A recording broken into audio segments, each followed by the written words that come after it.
El exorcista no debería darnos tanto miedo, o al menos no desde un principio. Y es que la película no empieza con un demonio gritando en una habitación o con un sacerdote sosteniendo una cruz. Empieza con médicos, con exámenes, con estudios clínicos y básicamente con una madre que está buscando una explicación racional para eso que le está pasando a su hija. Y acá vemos una de las primeras trampas de esta película. Y es que el exorcista no nos asusta solamente con la posibilidad de una posesión. Nos asusta con algo mucho más cercano. El momento en que todas las herramientas que usamos para entender el mundo dejan de funcionar. Uno de los grandes aciertos del exorcista es que no se apura. Es una película que no salta directamente hacia lo sobrenatural. Antes de que aparezca la iglesia, antes de que alguien pronuncie la palabra posesión o exorcismo, lo que aparece es el sistema médico. Regan es observada como una paciente. Su comportamiento es analizado como un síntoma. Su cuerpo se convierte en un territorio que la medicina intenta leer. Se buscan pruebas, estudios, distintos especialistas y diagnósticos posibles. Y eso justamente es lo que vuelve a esta película mucho más inquietante, porque no estamos frente a una madre supersticiosa que decide llamar a un sacerdote ante el primer comportamiento raro de su hija, sino que estamos frente a una madre, se puede decir, moderna, racional, con recursos, y que hace exactamente todo lo que debería hacer cualquier madre: buscar ayuda en el plano médico, en el plano científico.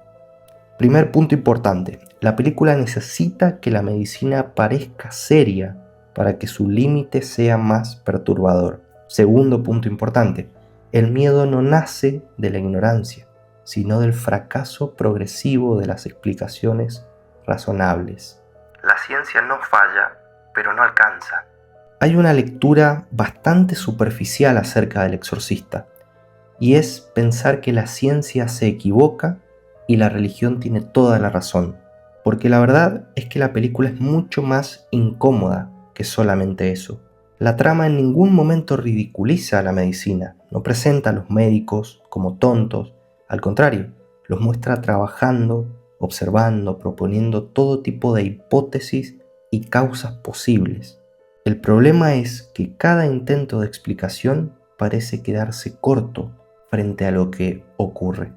La medicina puede estudiar el cuerpo, puede medir, escanear, clasificar, pero cuando el horror empieza a tocar dimensiones mucho más profundas, como la identidad, la conciencia, el mal o el lenguaje, aparece una grieta.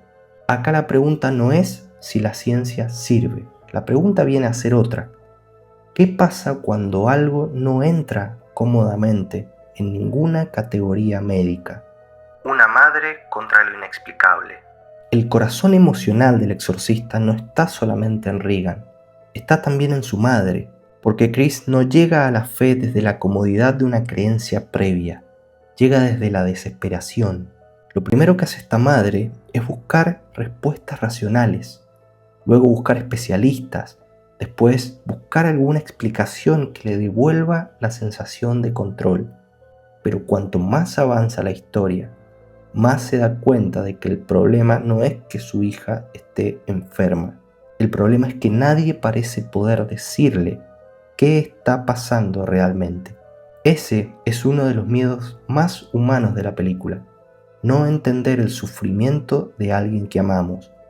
Ver cómo alguien cambia frente a nuestros ojos y descubrir que todo lo que hacemos para ayudar parece insuficiente. El terror no es creer demasiado. El terror es quedarse sin nada en que creer. El puente entre razón y fe. Cuando finalmente aparece el padre Karras, la película podría haber tomado el camino fácil, presentar a un sacerdote fuerte, seguro, luminoso y bastante preparado para enfrentarse a ese mal. Pero lo que pasa es exactamente lo contrario. Karras es un hombre quebrado, tiene culpas, duda, cansancio y un dolor en su corazón. Es sacerdote, pero también tiene formación psicológica.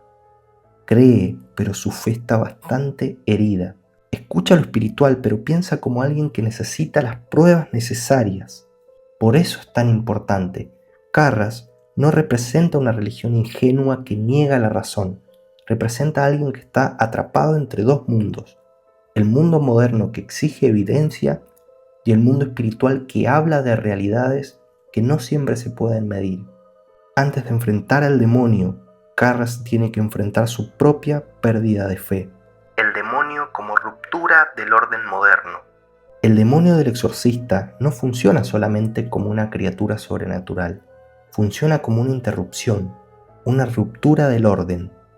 Vemos un demonio que rompe el cuerpo de Regan, rompe la tranquilidad de una casa común y familiar, rompe la seguridad de una madre, la confianza en los diagnósticos y también esta idea moderna de que todo puede ser explicado, controlado y reducido a una causa visible.